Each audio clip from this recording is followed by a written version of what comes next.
She did not remember a time before the cave.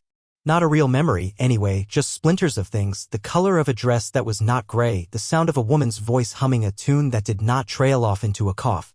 Those splinters were smooth and dangerous, and she had learned long ago not to touch them. The cave was real. The damp stone that wept in the spring was real. The dirt floor, packed hard by her own pacing, was real. The hunger, a hollow ache that became a dull companion, was the most real thing of all. He had found her there, the man who called himself her keeper. He had dragged her out by the knot of her hair, her bare feet scrabbling against the rocks. He had not given her a name. He called her it or you, his voice a flat, hard thing, like a stone skipping once on water before sinking. He brought her to the town, a place of dust and sharp angles and too many eyes. The eyes were the worst part. They slid over her, sticky and curious, but never saw a person. They saw curiosity, a wild thing pulled from the earth. Now, she stood tied to a hitching post in the center of what passed for a town square. The rope was coarse against the raw skin of her wrists. It had been tied with a farmer's brutal efficiency, tight enough to bite but not so tight as to stop the blood. A useful animal had to have working hands. The sun was a hammer beating down on her uncovered head, turning the dust in the air to a haze of shimmering gold. Her dress, a sack of gray homespun, clung to her like wet paper, thin and useless against the heat and the stairs. Her feet, calloused and cracked, were coated in the fine, pale dust of the street. She kept her eyes fixed on a single, uninteresting point, a loose nail-head on the wooden post in front of her. If she looked at the nail, she did not have to see the faces. She could feel them, though. A ring of them had formed, men in dusty hats, women with their arms crossed, faces pinched with judgment. Their murmurs were a low hum, like insects buzzing over something dead. They were not cruel, not actively. They were simply there, watching the spectacle because there was nothing else to watch. Their indifference was a different kind of cruelty, a heavier kind. The man who owned her, a thick-necked brute named Brand, stood nearby, leaning against the wall of the general store. He was preening, enjoying the attention. He was not selling her for coin. This was about pride. He claimed another man had insulted him, and this was how he would settle the score, by giving away something he owned to show how little it mattered to him. He gestured toward her with a sweep of his hand. Worthless, he spat, loud enough for the whole square to hear. Barely worth the food to keep it breathing. But I'm a generous man. She did not flinch. She had learned to be a stone, to let the words wash over her without seeping in. She focused on the nail. It was rusty, the head worn smooth. She wondered how long it had been there, holding that post together. She anchored herself to it, a small, metal point of certainty in a world of shifting dust and sharp voices. The crowd shifted. A figure detached itself from the shadows of the livery stable. He was tall, thin as a fence rail, and he moved with a slow, deliberate economy that suggested he never wasted a step. He wore a long, weathered duster the color of the dirt, and his boots were scuffed and gray. He stopped at the edge of the circle of onlookers, his face shaded by the brim of a stained hat. She felt his gaze, and it was different. It wasn't hungry or curious or judging. It was just there, heavy and still. It was the first time in a long time she had felt seen, not just looked at, and the sensation was so foreign it was like a sudden chill. Against her will, her eyes lifted from the nailhead and found him. He carried whole winters in his eyes. They were pale, the color of a frozen sky, and they held a deep, quiet sorrow that seemed to suck the heat from the air around him. He wasn't looking at Brand or at the crowd. He was looking at her. He took in the frayed rope, the cracked feet, the hollow space behind her ribs where a person was supposed to be. He looked and he saw. Brand noticed the man's attention. Silas, he boomed, a false heartiness in his voice. Come to see the show? I'm settling my accounts. Giving this away to a man I owe. A fine prize, eh? The man, Silas, did not answer. He just kept looking at her. The silence stretched, becoming its own presence in the square. The murmuring of the crowd died down. Brand's smile faltered, becoming a sneer. What's the matter? Cat got your tongue. Silas took a slow step forward, then another. The dust barely stirred at his feet. He walked right past Brand, stopping a few feet from her. His gaze did not waver. The world seemed to shrink to the space between them, the air thick and charged. Then he spoke, and his voice was low, rough, like it came from under floorboards. I'll take her. It was not a request. It was a statement, flat and final. Brand blinked, thrown off balance. What? I'm giving her to Jebediah. To settle up. Jebediah owes me for that lame horse you sold him, Silas said, his eyes still on her. His debt is now my debt. And I'm calling it paid. He reached into his coat, but not for a weapon. He pulled out a small, worn leather pouch and tossed it at Brand's feet. It landed in the dust with a soft, dull thud. Not the jingle of many coins. Just a few. A token. An insult. Bran stared at the pouch, then at Silas's unmoving face. The crowd was utterly silent now, watching a different kind of spectacle unfold. This was not about a worthless creature anymore. This was about two men, and pride was a fragile, dangerous thing in this land. Bran's face turned a dull, angry red. But he saw the look in Silas's eyes, the look of a man who had nothing left to lose and so could not be threatened. He saw the quiet certainty, the unyielding line of his jaw. With a curse, Bran bent down, snatched the pouch from the dust, and stalked away toward the saloon, his audience forgotten. The crowd, sensing the end of the entertainment, began to drift away in twos and threes, their murmurs starting up again, this time about Silas. Silas paid them no mind. He stood there until it was just him, her, and the dust devils dancing in the empty square. He approached the post. She flinched, a small, involuntary movement, expecting a rough hand. But he did not touch her. He pulled a small, sharp knife from his pocket. The blade caught the sun, a sliver of silver light. With two quick, precise movements, he severed the ropes. The sound of the fibers parting was loud in the sudden quiet. The severed ends fell away and her hands dropped to her sides, numb and tingling. Red welts circled her wrists like bracelets of pain. He folded the knife and put it away. He gave a short, sharp nod toward a simple buckboard wagon waiting near the livery. "Come on," he said, and turned his back, trusting she would follow. For a long moment she just stood there, her freed hands limp at her sides. The sun beat down. The post she had been tied to seemed lonely now. She looked at his back, the straight, unbent line of his spine as he walked toward the wagon. He did not look back. He was not forcing her. He was simply waiting. She took a breath, the air hot and tasting of dust, and took the first step. The journey was a long stretch of silence broken only by the creak of the wagon wheels and the plodding of the horse. Dust lifted behind them like pale ghosts trying to follow. The land stretched out, vast and unforgiving, a palette of browns and ochres under a bleached white sky. The wind had a mean streak, whipping grit into their faces. She sat hunched on the wagon seat, her hands clasped in her lap, feeling the phantom bite of the ropes. He did not speak. He did not look at her. He just drove, his eyes on the horizon, his hands steady on the reins. Once he reached for a canteen without looking away from the path ahead. He drank, then held it out to her. She hesitated for a second before taking it. The water was lukewarm and tasted of metal, but it was the first kindness she had been offered without a price tag attached. She drank until her throat no longer felt like sandpaper, then handed it back. Their fingers did not touch. They traveled for what felt like days, leaving the last vestiges of settlement far behind. The landscape grew harsher, lonelier. They were a small, moving speck in an immense and indifferent world. The silence between them wasn't empty, it was a thing with weight, a space where all the unspoken things could live without being disturbed. It was a language she understood better than words. Late in the afternoon, he finally turned the wagon off the main track, following a pair of faint ruts that wound up into low, rolling hills. The air grew cooler here. A few stunted, wind-twisted trees clung to the rocky soil. And then she saw it. The house was set against the slope of a hill as if trying to hide from the wind. It was a simple structure of weathered, silver-gray wood, its lines stark and functional. A stone chimney stood at one end and a narrow porch ran along the front. It was not a welcoming place. It looked as worn and tired as the man who lived in it. It looked haunted. To one side, on a small, exposed rise, was a single, lonely mound of earth marked by a simple wooden cross. He pulled the wagon to a halt and climbed down.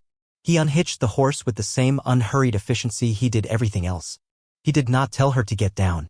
He simply went about his work, leaving her to make her own choice. She stayed on the wagon seat, her eyes fixed on that grave. It explained the winter in his eyes, the hollow space around him. He was a man who lived with a ghost. After tending to the horse, he walked to the front door of the house and pushed it open. It creaked on its hinges. He went inside without a word. She waited. The wind sighed around the corners of the cabin. A hawk circled high overhead. Finally, slowly, she climbed down from the wagon, her bare feet sinking into the cool, dry dirt. She walked to the porch and stopped at the threshold, peering into the gloom. The inside was as stark as the outside. It was one large room with a smaller room partitioned off in a corner. The main space held a rough-hewn table with two chairs, a stone hearth black with soot, and shelves holding a few tin plates and mugs.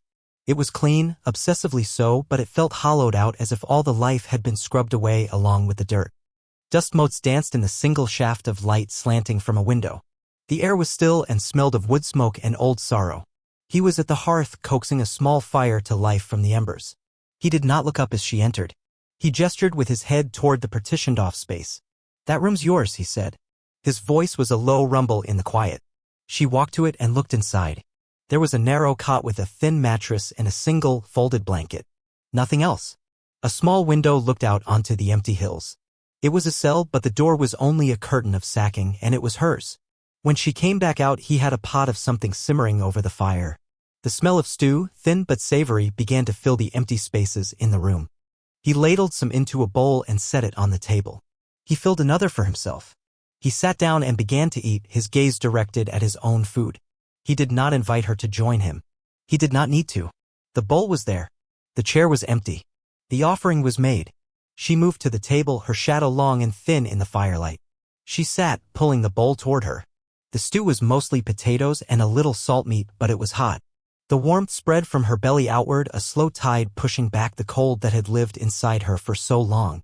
They ate in silence, the only sounds the scrape of spoons against tin and the crackle of the fire. When he was finished, he stood and took his bowl to a wash basin.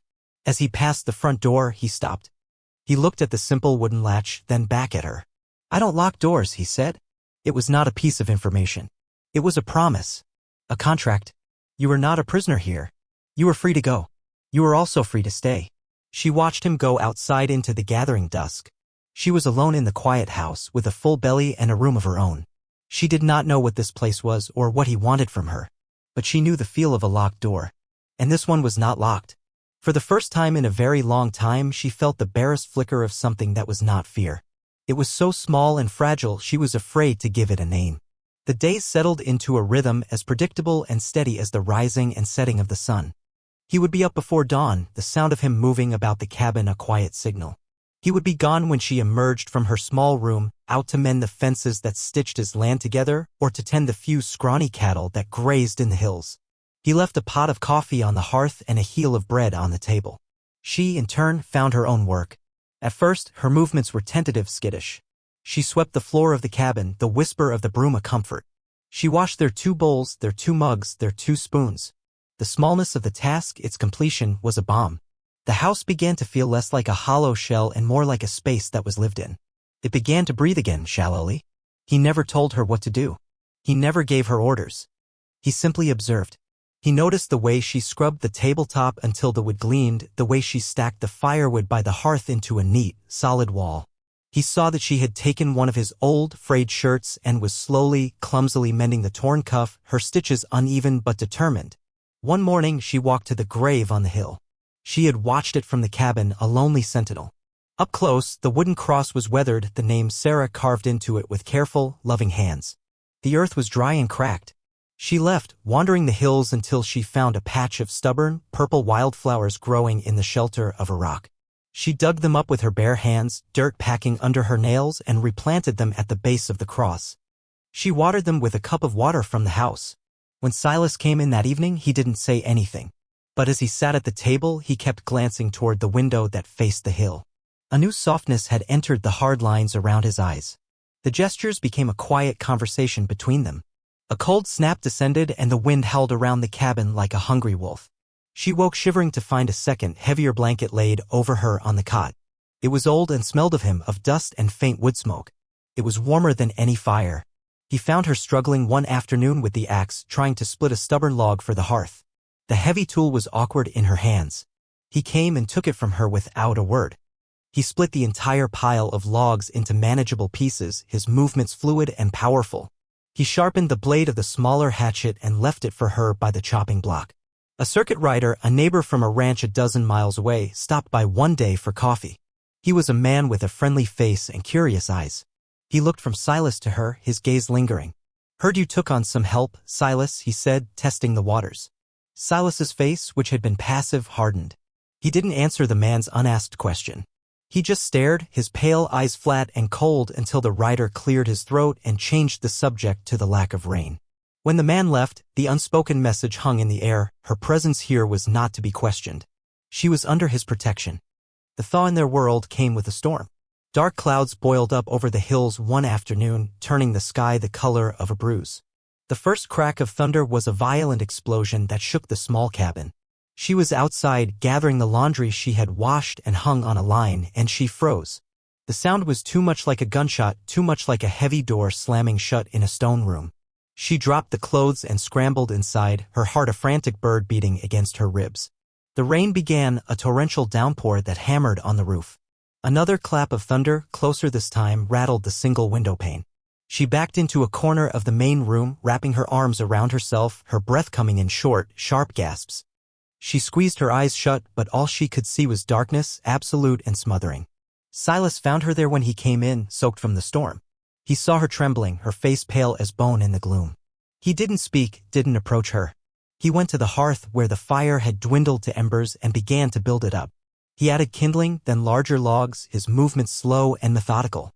The fire caught and a warm, orange light began to push back the shadows. He pulled one of the chairs close to the hearth and sat, staring into the flames. He still hadn't said a word. He was just a presence, a steady, quiet anchor in the roaring storm. After a long time, the violent trembling in her limbs began to subside. The fear was still there, a cold knot in her stomach, but his stillness was a strange comfort. Slowly, she uncurled herself from the corner and crept toward the fire. She didn't sit in the other chair. She sat on the floor, on the worn rug by the hearth, drawing her knees up to her chest. They sat like that for an hour, maybe more, listening to the storm rage outside and the fire crackle within. Finally, her voice so hoarse from disuse it was almost a whisper, she spoke to the flames. He used to lock me in the dark. When the thunder came, Silas did not turn his head. He just gave a small, almost imperceptible nod. He understood. He did not offer platitudes or empty comforts. He offered her his quiet understanding. A log shifted in the fire, sending up a shower of sparks. Her name was Sarah, he said, his own voice low and rough. He gestured with his chin toward the window that faced the grave. She liked the rain. Said it made the world clean. It was the first time he had spoken his wife's name aloud to her. He had shared his ghost, just as she had shared hers. In the warmth of the fire, surrounded by the storm, a single, raw thread of trust was stitched between them. The house did not feel haunted anymore. It felt occupied by two living people and the quiet company of their sorrows. The peace was a fragile thing, a thin pane of ice over deep water. They had known it could not last. The past does not stay buried in a land this open, it just gets carried on the wind. It came in the form of a rider, a black speck on the distant horizon that slowly grew larger, resolving itself into a man on a fine horse. It was not Brand. It was one of his men, a hired hand with a mean squint and a swagger that sat ill on him. He rode right up to the porch as if he owned the place and reined in his horse, kicking up dust that settled on the clean-swept wood. Lena, she was starting to think of herself as Lena in the quiet moments, trying the name on like a new dress, had been on the porch, mending a sack. She froze, the needle clutched in her hand. The man's eyes slid over her, insolent and proprietary. Brand wants his property back, the man said, not to her, but as if announcing it to the air. He says the deal is done. He's coming for it tomorrow. He spat a stream of tobacco juice that landed inches from her bare feet. Then he wheeled his horse around and galloped away, leaving his threat hanging in the air like poison. She stood motionless for a long time, the needle digging into her palm. The fragile world they had built had just been shattered. The cave was waiting. The rope. The dark. When Silas came in from the fields, he knew at once. He saw her face, the old, familiar mask of stone that had slipped back into place. He saw the brown stain on his porch. She didn't have to say a word. He looked out at the horizon in the direction the rider had gone, and his jaw tightened. That evening, the silence in the cabin was different. It was not the comfortable silence of shared space, it was the taut, waiting silence of a coming battle. He cleaned his rifle, his movements methodical and grim. She watched him, her hands clasped so tightly her knuckles were white. The fear was a living thing inside her again, cold and sharp. She thought about running. The door was not locked. She could slip out into the night and disappear into the hills. But where would she go? The world was full of men like Brand. This small patch of earth, this quiet man, was the only sanctuary she had ever known. Running felt like a betrayal. The next day dawned gray and sullen. A low bank of clouds sat on the hills. The air was heavy, holding its breath. Silas did not go to the fields. He sat on the porch step, the rifle resting across his knees. He was not looking for a fight. He was simply waiting to defend his home. Lena could not stay inside. The cabin felt like a cage. She came out and stood behind him, near the door. She felt the urge to touch his shoulder, a gesture of solidarity, but she did not know how. Instead, she just stood there, a silent partner in his vigil. They came in the late morning. Two of them. Brand, on his fine horse, looking puffed up and important, and the mean-eyed rider from the day before. They stopped 20 yards from the house. "Silas!" Brand yelled, his voice carrying an ugly edge of triumph. "I've come for what's mine. The joke is over. Send it out." Silas didn't move from the step. He didn't raise the rifle. His voice, when he spoke, was calm and low, yet it carried across the yard. "She's not yours, Brand. She's not a thing. She's staying here." Brand laughed, a short, barking sound. "You paid me scraps for it. That was just for show. Now I want it back. I have papers, Silas. A bill of sale from the magistrate who declared it abandoned property. It's legal." He patted a pocket on his coat. "Your papers don't mean a thing on my land," Silas said. "Turn around and ride away." "I don't think so." Brand's face hardened. He dismounted, his boots hitting the ground with arrogant authority. He started walking toward the porch. "I'm not leaving without it." This was it. The moment stretched thin, about to snap. Silas slowly rose to his feet, the rifle held loosely in one hand, pointed at the ground. He was a barrier, a wall of quiet defiance. But then something else happened. From behind him, Lena moved. She stepped out from the shadows of the doorway, past Silas, and onto the porch. Her face was pale, but her eyes were burning. In her hand, she held the heavy iron poker from the hearth, its tip blackened with soot. She did not scream or cry. She just stood there, her feet planted firmly on the wooden planks she had swept clean 1,000 times, and held the poker like a weapon. Brand stopped dead. He stared at her, his mouth falling slightly open. He had expected a cowering animal. He had expected to drag her out. He did not know what to do with this woman who stood before him, meeting his gaze without fear, ready to fight. She was not the creature he had pulled from a cave. She was someone else entirely. "She is not property," Lena said. Her voice was quiet, but it rang with a clarity and strength that startled even herself. "And this is my home." The finality in her voice, the solid, unshakable truth of it, seemed to stun Brand more than any threat of violence. He looked from her defiant face to Silas's unyielding one. He saw the rifle, yes, but he also saw the poker, and more than that, he saw a united front. Two people standing as one. He was a bully, and bullies relied on the weakness of their victims. There was no weakness here. His bravado crumbled. He was suddenly just a loud, red-faced man who had overplayed his hand. He glanced at his hired man, who was watching the scene with a newfound wariness, offering no support. "This isn't over," Brand blustered, but the threat was hollow. He backed away, step by step, then scrambled back onto his horse.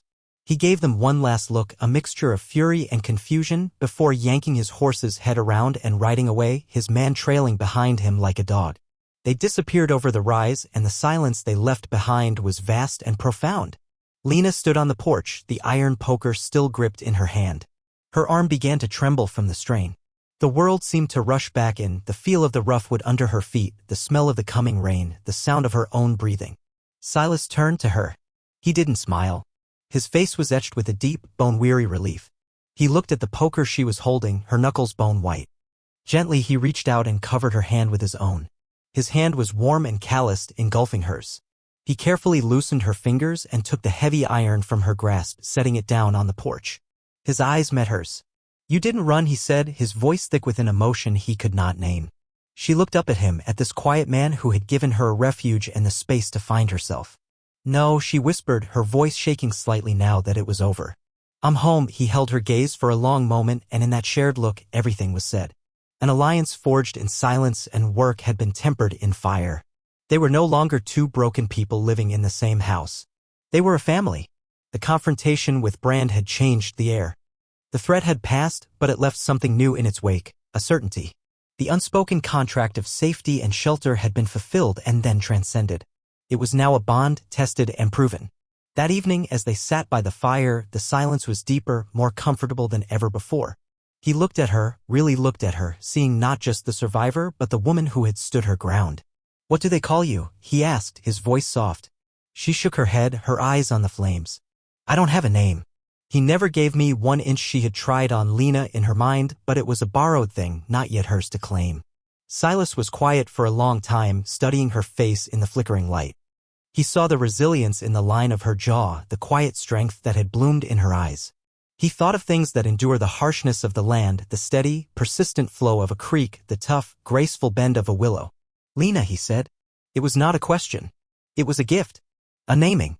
He spoke it as if carving it into the air, giving it weight and permanence. Your name is Lena. She looked up at him. She repeated the name in a whisper, tasting it on her tongue. Lena, it sounded like her.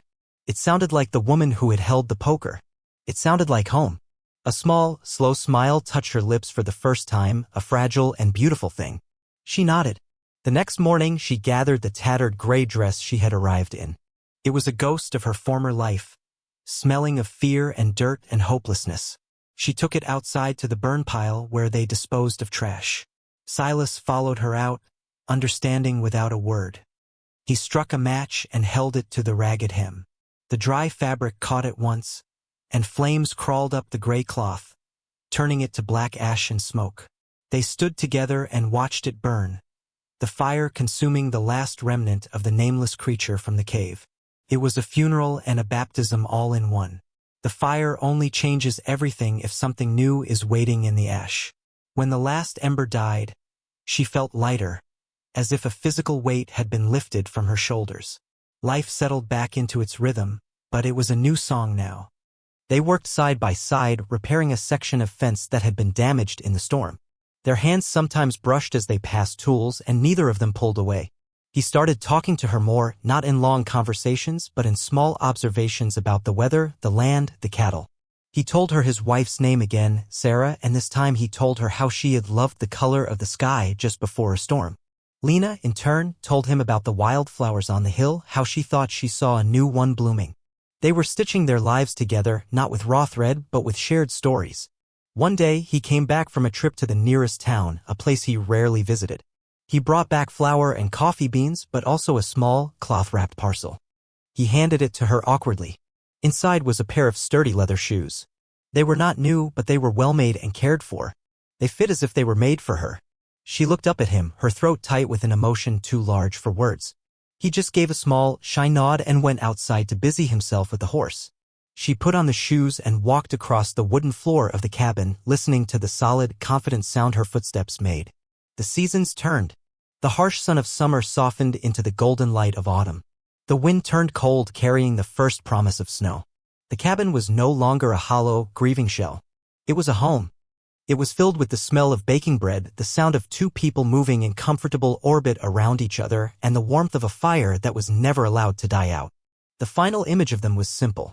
It was an evening deep in winter, snow blanketing the world outside, turning the harsh landscape soft and quiet. The wind moaned, but inside the cabin it was warm and safe. They sat at the table, a checkered cloth Lena had made from old flour sacks spread across it. A single candle burned between them, its light catching the silver in his hair and the deep, calm certainty in her eyes. They had finished their meal, and now they just sat, sharing the silence. It was a silence that was not empty, but full. It was full of unspoken gratitude, of shared hardship, of a quiet, resilient love that had grown, against all odds, in the rockiest of soil. The house breathed around them, a gentle, sleeping sound. Outside, the world was frozen and hard, but in here, in this small pocket of warmth and light, two broken people had pieced each other back together and called it home. This story, you see, it ain't just about a man rescuing a woman from a cave or a rancher showing a wild thing civilization. That's too simple a telling.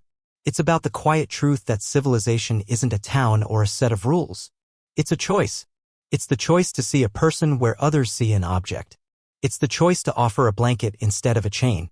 We all live in caves of our own making. Caves of grief, of fear, of loneliness. We tie ourselves to posts with ropes of regret and what-ifs. And we wait. We wait for someone to have the courage not to just look, but to truly see. To see the person shivering inside the ruin. So here's your naming. It isn't about being saved. It's about being seen. It's about the moment one soul recognizes another across a dusty square and decides you are not worthless. It's about the quiet courage to pick up a poker and defend the small patch of ground you've decided to call your own. The real journey isn't the one across the dusty plains, it's the one across the few feet of a silent room toward a shared fire. Look for that. Look for the person who doesn't try to fill your silence with noise, but who is willing to sit with you in it. The one who offers you a new name, not to change you, but to let you become who you were always meant to be. If you're brave enough to stop staring at the nailhead and meet their eyes, you might just find that the harshest land can be taught to bloom. You might just find that the strongest walls are not built of stone, but of two people standing together, refusing to run.